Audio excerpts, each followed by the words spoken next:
Vote আসতেই উত্তাপ বাড়ছে মুর্শিদাবাদ লোকসভা কেন্দ্রে।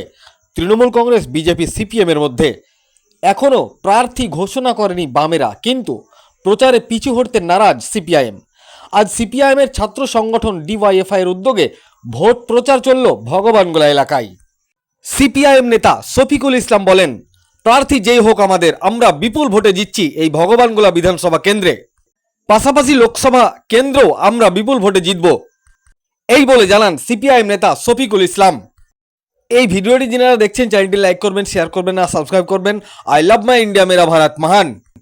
আজকে ভারতের গণতান্ত্রিক যুব ফেডারেশন ডিওয়াইএফআই ভগবানগোলা এই যে 62 নম্বর বিধানসভা, এই 62 নম্বর বিধানসভার ডিওয়াইএফআই এর কর্মীদেরকে নিয়ে আজকে কর্মী সভা আমরা ভগবানগোলায় সংগঠিত করলাম এবং কর্মী সভা শেষে আমরা একটা মিছিল করেছি। এই মিছিলের মধ্য দিয়ে আমরা বলতে চাই যে ভগবানগোলা বিধানসভা উপনির্বাচন এবং মুর্শিদাবাদ লোকসভার যে সিপিআইএমের প্রার্থী হবে তাদেরকে বিপুল ভোটে আপনারা জয়যুক্ত করবেন। আমরা এই ভগবানগোলা বিধানসভা উপনির্বাচনে এবং মুর্শিদাবাদ লোকসভা নির্বাচনে লড়াই করার জন্য একদম প্রস্তুত আছি।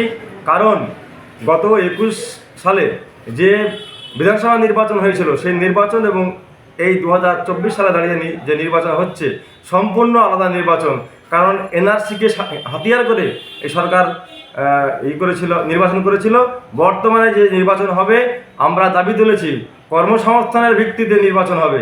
আমরা বলতে চাই স্বচ্ছভাবে নিয়োগ করতে হবে, ভগবানগোলা ডিগ্রি কলেজ স্থাপন করতে হবে।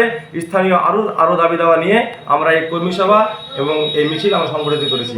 আমি মোহাম্মদ শফিকুল ইসলাম, সম্পাদক ডিওয়াইএফআই ভগবান।